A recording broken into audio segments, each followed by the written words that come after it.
So we're here today to review this. This is the Puma Rifles Hunter 22LR. The most important fact I will tell you in this video is that it is £250. That's quite reasonable, isn't it? So, for £250, which is one of the cheapest entry-level rimfires you can get, actually, what do you get? Firstly, you get a 16-inch screw-cut barrel. That's pretty good. You can get a 20-inch with open sights if that sort of thing floats your boat, but doesn't do anything for me personally.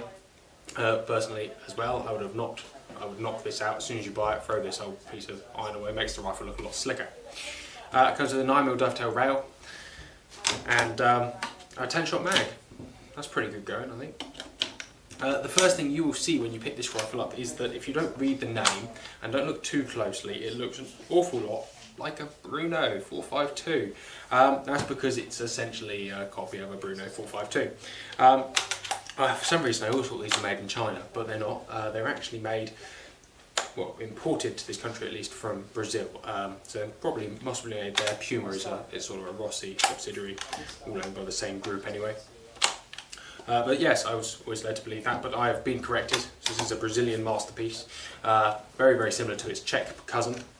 So this means the magazines are interchangeable. The stocks are interchangeable. The bolts are almost identical. The triggers feel the same, trigger kits fit. They cock the same, half on the up, half on the down. Altogether a really nice thing, scaled down Mauser style action. Bolt removed by a pull on the trigger there. Things we notice about it, I suppose, is kind of the thing to get onto for your £250.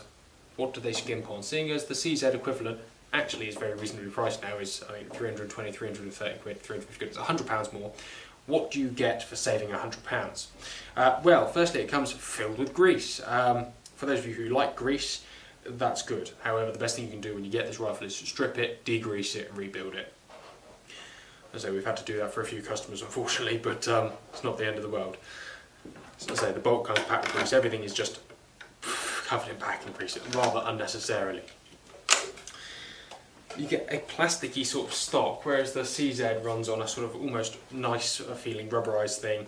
This just feels a bit hard and sort of like it's got no soul really. However, it's kind of exactly what you want.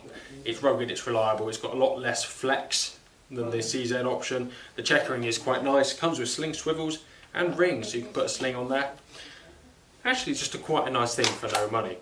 The real thing you notice is the lack of quality in the finish. So you've still got a lot of machine marks across the top of the action. If you look at the bolt, it's still got a lot of machine marks and finish marks, whereas the CZ is just slightly more finished.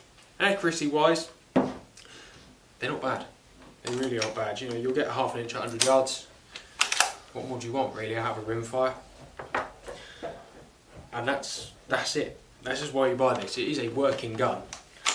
For those of you who don't want to spend money on a new CZ or fancy a new rifle but don't want to spend the money on a new rifle, it's 250 quid. You can get yourself a rifle, a moderator and a scope, probably for about 320 quid all in, and go out and do what it needs to do.